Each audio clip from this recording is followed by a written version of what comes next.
Hi, I'm here with Horst Stipp from NBC and David Tice from Knowledge Networks, who just presented at the Explor Awards talking about how NBC use knowledge networks to measure their audiences across the different platforms. Can you tell us a little bit about your presentation? Well, let me start off. We carried the Beijing Olympics.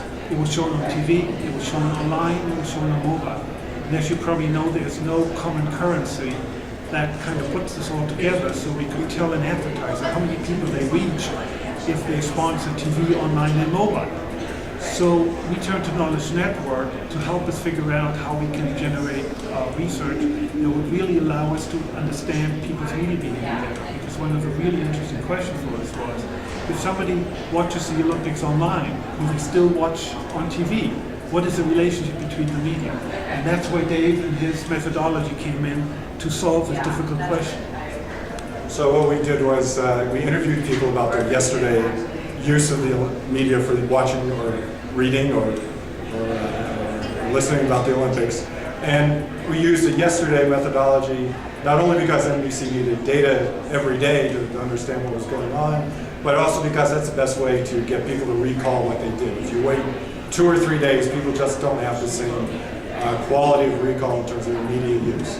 So it was, we split it up. We tried to deal with people's day parts, what they're used to, 6 to 9, 9 to 12, and going throughout the day, we had 6 different day parts.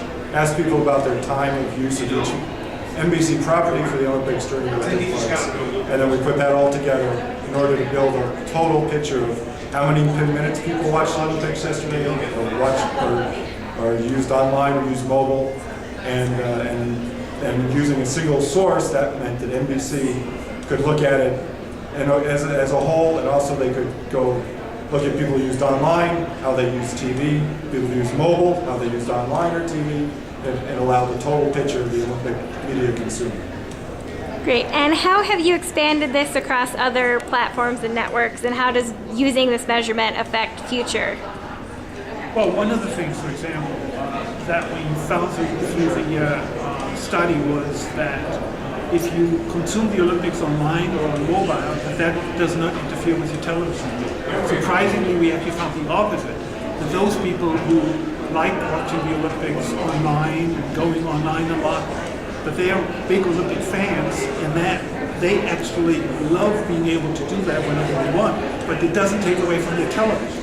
So it means that if you show the Olympics on all platforms, you're more likely to have happy viewers, happy consumers. Just to give one other example, we were able to show that there is a substantial amount of usage of TV as well as online out of home. And the Nielsen television coverage does not include out of home. So that, from a sales point of view, is an important piece of information, because it shows, for example, that a lot of young men, which a lot of advertisers want to reach, have a substantial amount of out-of-home usage. And those data, are not regularly available. So all of those data were being used not only to gain insights on people's media use and how it's evolving to give guidance to the Olympics going forward to Vancouver, but also for advertisers, to go to advertisers, help them understand the audience, help them understand the target audience, and hopefully help us get them excited about sponsoring the games in Vancouver in February 2010. Great, thank you.